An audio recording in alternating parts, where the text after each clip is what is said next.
statistics-ka Maraykankan maanta eegay bal waxaan idin sheegayaa homicideska dadka la dilo Maraykan gudihiisa sanadkii 2021 dadka la dilay waa 26,000 oo qof baa la dilay ma aha dadka accident ku dhintay waxa kama waramayo waa i'tidaa waa dadka la dilay yaa qoraya sida tan waa CDC waa meelaha statistics-ka kuwa maxaa la yiraahdaa tirakoobada Maraykanka kuwa qora waa dawladda iyo waxeeda 26,000 baa la dilay 26,000 imisa xabad lagu dilay 20,000 oo kamid ah qoraal lagu dhuftay xabad baa lagu dhuftay kow intaasi waa inta xabad lagu dilay 20,000 60,000 waa inta lagu dilay siyaabo kale ama midde ama wax kale lagu dilay 26,000 baa la dilay imisa iyagu isdilay kuwii isdilay kuma jiraan kuwa kan imisa isdilay 48,000 baa isdilay kow iska siiyay naftooda gooyaan naf kale gooynin 48,000 isdilay iyo 26,000 oo la dilay isku dar waa imisa 74,000 baa hal sano gudihii Maraykan lagu dilay wax sheegaya ma maqasheen shanta Soomaaliya lagu dilay ama tobanka lagu dilay laakiin idaacadaha dhan baa la qaylinay waxa la leeyahay meeshu nabad maaha keebaa nabada markaa New York Muqdisho ka nabad badan maca waxa la qarxinayo waxa la dilay hadii la isu qiimeeyo la isu tiriyo sida wax loo dilay iyo inta dhimanaysa 74,000 intay sanad iska dilaan mid isagu isdilay iyo mid la toogtayba inta la dilay ayaa waxa la oranayaa Maraykanku wadan horumaray oo wadan nabada oo caynka waayo taariikhul kabiirkiisa iyagu inoo akhriyaa technology uu soo saaray dayax gamceed buu diray dayax uu qabtay halkan buu ka kaas uma inaga la inoo akhriyaa laakiin inta drug dealerska inta xabsiyada lagu guro inta ijraam dhacda inta dumar la kufsado inta caynkan la inoo ma akhriyo kuwa marka laga hadlayo waa per minutes and seconds baa lagu qiimeeyaa waxa la yiraahdaa minute kasta 22 qof baa la dilaa hadda waa minute waxa laga waramayaa ama intaas oo iqtisaab dhaca qaarkood waxa statistics ay ka waramayaan per seconds la yiraahdaa intaas oo second ba jariimo noocaas ah dhacda laakiin la inaga ma waramo ayuha lixba marka اعلامku waa khatar wuxuu khatar ku yahay waxa la faafinayo dadka loo sheegayo maxaynu inagu اعلامka ka rabnaa marka waxa ka rabnaa dadkeena اعلاميinta inay mas'uuliyad qaadaan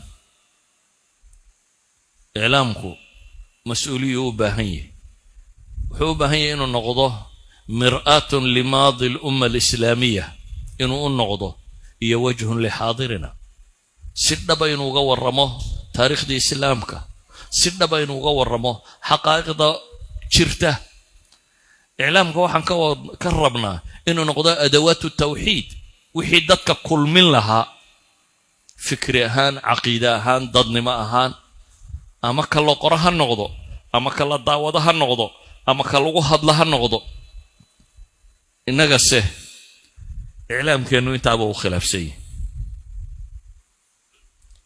waxaan eegay netka vlog waxay yiraahdaan oo statistics ka warama tirakoobyada bal Soomaalidu waxaan qorto horta yaa tirakoob ku samaysaa cidda ugu badan ee Soomaaliya subscribe laga yeey waa maqashaan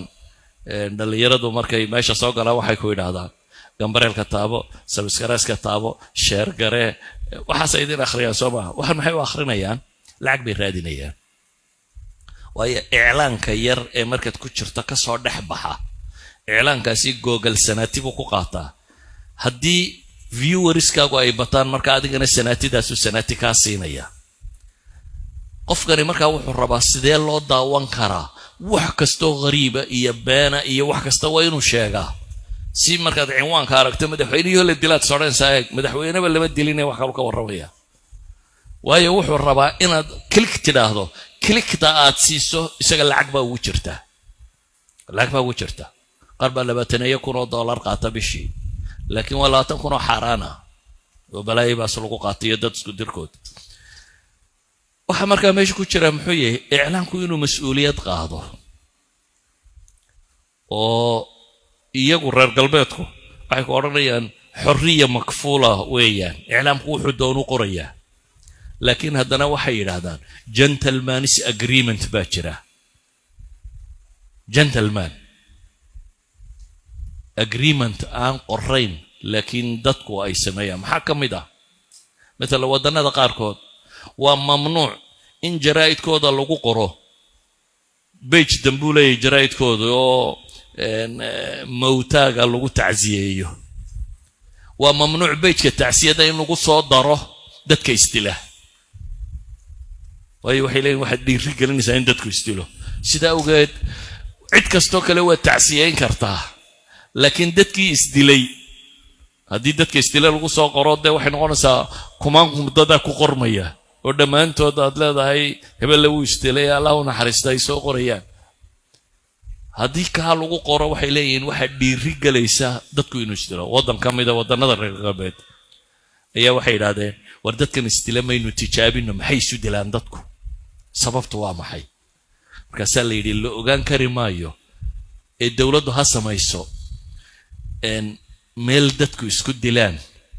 kuwa shaneerna qofka ha loo dhiibo oo ha qoro qof waliba sababtu isu dilayo dowladuna ha qaaday inay dilka u fudaydiso dadka markaa sidii isu dili lahaayeen laakiin waxaynu qadiyadan u sameeynaynaa bay leeyihiin cilmi baadhis inaynu ogaano dadka sababaha ku kalifa maxay yihiin inay isdilaan si xal loogu helo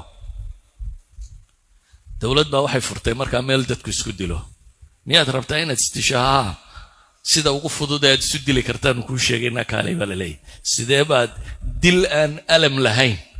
aan xanuun lahayn naftuna aad isaga kawsin kartaa dowladda ku sheegaysa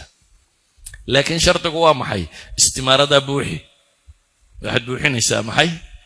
waraaq questionnaire su'aalo ku qorayeen sababta isu dilaysa kan caynkan iyo dardaaranadii deymihii bangiga ku lahaayeen wixii caynkana wixii dhaqaalaan hadda inaanu waddanku khalkhal gelin inaad sii qorto wixii baa laga rabaa dadkiiba kuyuubay u qabsadeen meeshii dowladdiiba way argagaxday dadkiiba waxay rabaan kow inay iska siiyaan dabeetana waxa la yidhi meeshana albaabada ha loo xidho projectkana ha la joojiyo waxba dambayay ka jirin ولذلك baa waxay mamnuuceen xataa dadka istilaya in lagu qoro innagana hadday habari meel ku kufto maanta 3 habrood ba xamar ku kufay baa lagu leeyahay war maxaad ka wadaadu wax kasto balaayo ah dad balaayo sheego aan wax samaa haba yaraatay sheegaynin dugsiga Allah